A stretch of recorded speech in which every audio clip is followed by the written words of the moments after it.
चलिए जानते हैं मध्य प्रदेश की 25 बड़ी खबरों को सिर्फ 10 मिनट में। लेकिन उससे पहले वीडियो को लाइक और चैनल को सब्सक्राइब जरूर करें।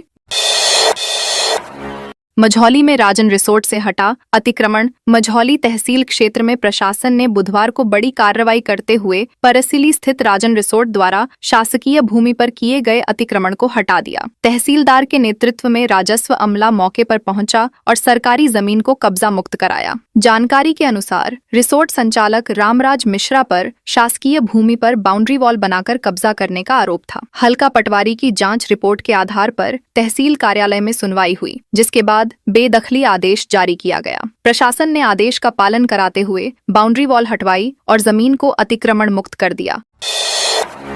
डंपर ट्रक में भिड़त आग लगने से जिंदा जल गए ड्राइवर। ग्वालियर जिले के फुले का पुरा गांव के पास मंगलवार बुधवार की दरमियानी रात एक भीषण सड़क हादसे में 2 ट्रक चालकों की जिंदा जलकर मौत हो गई। रात करीब 2 बजे दतिया की ओर जा रहा डंपर और ग्वालियर की तरफ आ रहा ट्रक आमने सामने टकरा गए। टक्कर इतनी जबरदस्त थी कि एक वाहन का डीजल टैंक फट गया और दोनों वाहनों में आग लग गई। केबिन में फंसे चालक बाहर नहीं निकल सके। पुलिस के अनुसार मृतकों की पहचान मुरैना निवासी जितेंद्र सिंह गुर्जर और सुरेंद्र सिंह गुर्जर के रूप में हुई है। पुलिस मामले की जांच कर रही है। मानसून सत्र में विधानसभा में आएगा यूसीसी का विधेयक। मध्य प्रदेश की मोहन यादव सरकार आगामी मानसून सत्र में समान नागरिक संहिता का प्रस्ताव विधानसभा में लाने की तैयारी कर रही है। मुख्यमंत्री डॉ मोहन यादव ने कहा कि 20 जुलाई से शुरू होने वाले मानसून सत्र में यह प्रस्ताव पेश किया जाएगा और यदि सब कुछ अनुकूल रहा तो इसी सत्र में पारित भी किया जा सकता है। उत्तराखंड और गुजरात के बाद अब मध्य प्रदेश भी यूसीसी लागू करने की दिशा में तेजी से आगे बढ़ रहा है। भाजपा विधायक रामेश्वर शर्मा ने इस पहल का समर्थन करते हुए कहा कि यह पूरे देश की मांग है और इससे राष्ट्रीय एकता तथा व्यवस्था को मजबूती मिलेगी। पुलिसकर्मी और युवक के बीच पिटाई। बैतूल जिले के मुल्ताई में घरेलू विवाद सुलझाने पहुंची डायल 112 टीम और एक युवक के बीच मारपीट का मामला सामने आया है। जानकारी के अनुसार अंकिता नागले ने अपने पति पवन के साथ हुए विवाद के बाद पुलिस को सूचना दी थी। मौके पर पहुंचे पुलिसकर्मियों और पवन के बीच कहासुनी हो गई, जो बाद में धक्का मुक्की और मारपीट में बदल गई। पुलिस ने शासकीय कार्य में बाधा डालने के आरोप में पवन के खिलाफ FIR दर्ज की है। वहीं पवन और उसकी पत्नी ने पुलिस पर पाइप से मारने और गला दबाने के आरोप लगाए हैं। घटना का वीडियो भी वायरल हो रहा है। भोपाल मेट्रो की स्पीड बढ़ेगी, सिग्नलिंग सिस्टम का काम पूरा। भोपाल मेट्रो की रफ्तार को लेकर उठ रहे सवालों के बीच यात्रियों के लिए राहत की खबर सामने आई है। सुभाष नगर से एम्स तक करीब 7 किलोमीटर लंबे ट्रैक पर सिग्नलिंग सिस्टम का काम पूरा हो चुका है और जुलाई में इसे चालू किया जाएगा। इसके बाद मेट्रो की गति बढ़ेगी और ट्रेनों के फेरे भी अधिक किए जाएंगे। कमिश्नर मेट्रो रेल सेफ्टी की टीम को निरीक्षण के लिए आमंत्रित किया गया है। मंजूरी मिलने के बाद नया संचालन शेड्यूल लागू होगा। फिलहाल भोपाल और इंदौर मेट्रो के कुछ हिस्सों में ही सेवाएं संचालित हो रही हैं। बोरिंग के भरोसे इंदौर की महावीर कॉलोनी के लोग। इंदौर के वार्ड क्रमांक 16 स्थित महावीर नगर में दूषित पानी की समस्या लोगों की चिंता बढ़ा रही है। इलाके में अब तक नर्मदा जलापूर्ति लाइन नहीं पहुंची है, जिससे रहवासी वर्षों से बोरिंग और टैंकरों पर निर्भर हैं। हाल ही में बोरिंग के पानी में सीवरेज मिलने की शिकायत के बाद उसे भी बंद कर दिया गया। अब लोगों को केवल टैंकरों के सहारे पानी मिल रहा है। भागीरथपुरा जलकांड के बाद रहवासियों में डर और बढ़ गया है। दूषित पानी पीने से एक बच्ची बीमार पड़ गई, जिसके बाद क्षेत्र के लोगों ने सुरक्षित पेयजल की मांग तेज कर दी है।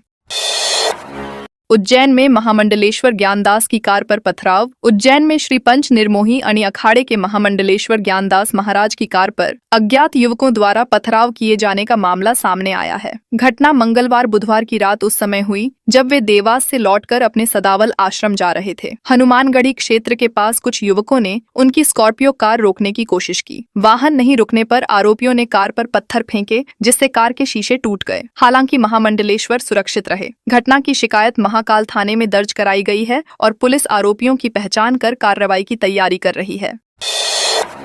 महाकाल मंदिर आए मुस्लिम युवक को आधार कार्ड देखकर पीटा। उज्जैन के महाकालेश्वर मंदिर में भस्मारती के लिए कतार में लगे एक मुस्लिम युवक के साथ मारपीट का मामला सामने आया है। युवक की पहचान पुणे निवासी 26 वर्षीय सरफराज शेख के रूप में हुई है, जो एक हिंदू युवती के साथ दर्शन के लिए उज्जैन आया था। युवक ने माथे पर चंदन और महाकाल लिखा हुआ था तथा वह भस्मारती में शामिल होने के लिए लाइन में खड़ा था। आधार कार्ड देखने के बाद कुछ लोगों ने उसके साथ मारपीट कर दी। घटना का वीडियो सामने आने के बाद पुलिस ने युवक को सुरक्षित बाहर निकाला और जांच शुरू कर दी है।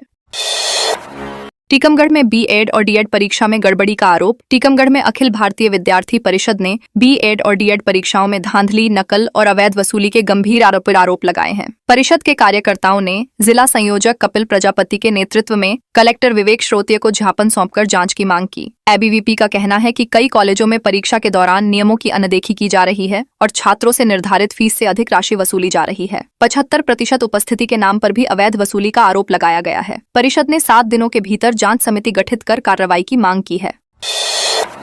वन कर्मियों के पास हथियार नहीं, सुरक्षा इंतजाम अपर्याप्त। ढीमरखेड़ा तहसील के वन क्षेत्रों में तैनात वन कर्मियों को जंगलों की सुरक्षा के दौरान कई तरह के खतरों का सामना करना पड़ रहा है। क्षेत्र में बाघ, तेंदुए जैसे खूंखार वन्य प्राणियों की लगातार मौजूदगी दर्ज की जा रही है। वहीं वन्य जीव तस्कर और शिकारी भी सक्रिय हैं। इसके बावजूद वन कर्मियों के पास पर्याप्त हथियार और सुरक्षा उपकरण उपलब्ध नहीं है। जंगलों में नियमित गश्त के दौरान उन्हें जान जोखिम में डालकर काम करना पड़ता है। कर्मचारियों का कहना है कि संसाधनों की कमी के कारण वन अपराधों पर प्रभावी नियंत्रण और सुरक्षा दोनों बड़ी चुनौती बनी हुई है।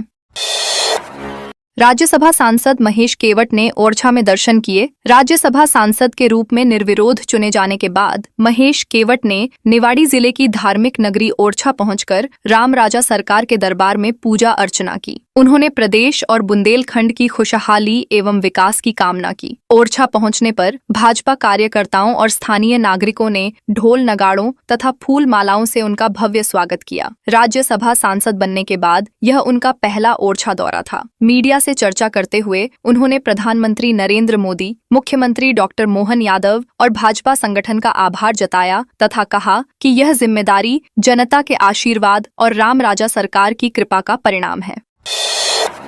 आंखों में मिर्च झोंककर भाई की हत्या। नीमच जिले की जावत तहसील के कानका गांव में जमीन विवाद के चलते एक व्यक्ति की हत्या का सनसनीखेज मामला सामने आया है। आरोप है कि एक शख्स ने बाहरी लोगों के साथ मिलकर अपने सगे भाई पर हमला किया और उसकी हत्या कर दी। हमले में मृतक की पत्नी और बेटा भी गंभीर रूप से घायल हुए हैं। घटना से नाराज परिजनों ने पुलिस पर लापरवाही का आरोप लगाते हुए आरोपी की गिरफ्तारी तक पोस्टमार्टम कराने से इनकार कर दिया। इसके बाद परिजनों ने कैंट थाने के पास हाईवे पर चक्का जाम कर दिया, जिससे वाहनों की लंबी कतारें लग गईं और पुलिस को रूट डाइवर्ट करना पड़ा।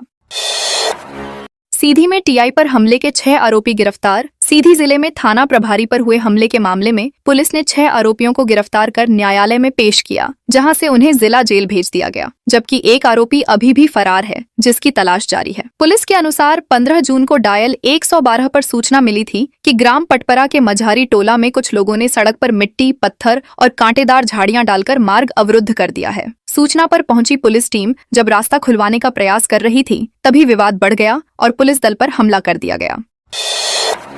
सिमरिया थाने में घुसा 10 फीट का सांप। सिमरिया थाना परिसर में उस समय हड़कंप मच गया जब करीब 10 फीट लंबा और लगभग 5 किलो वजनी सांप थाने के अंदर दिखाई दिया। विशालकाय सांप को देखकर पुलिसकर्मियों में अफरा तफरी मच गई। स्थिति को गंभीर देखते हुए हेड कांस्टेबल सर्वेंद्र ने तत्काल स्थानीय सर्प मित्र और सिमरिया सरपंच महेंद्र ध्रुव को सूचना दी। मौके पर पहुंचे महेंद्र ध्रुव ने काफी मशक्कत के बाद सांप को सुरक्षित तरीके से पकड़ लिया और उसे एक डिब्बे में बंद कर दिया। इसके बाद पुलिस स्टाफ ने राहत की सांस ली। बाद में सांप को सुरक्षित स्थान पर छोड़ा गया। वीरपुर में 300 ट्रॉली अवैध रेत नष्ट की गई। श्योपुर जिले के वीरपुर क्षेत्र में अवैध रेत कारोबार के खिलाफ प्रशासन ने बड़ी कार्रवाई की है। बुधवार को राजस्व, वन विभाग और पुलिस की संयुक्त टीम ने करीब 300 ट्रॉली अवैध रूप से भंडारित रेत को नष्ट कर दिया। अधिकारियों के अनुसार जब्त और नष्ट की गई रेत की अनुमानित कीमत करीब 8 लाख रुपए है। ग्राम पांचों से दिमरछा मार्ग तक सड़क किनारे कई स्थानों पर अवैध रूप से रेत जमा की गई थी। सूचना मिलने पर टीम ने मौके पर पहुंचकर जेसीबी की मदद से रेत को मिट्टी में मिलाकर नष्ट किया। कार्रवाई के दौरान बड़ी संख्या में पुलिस बल भी मौजूद रहा।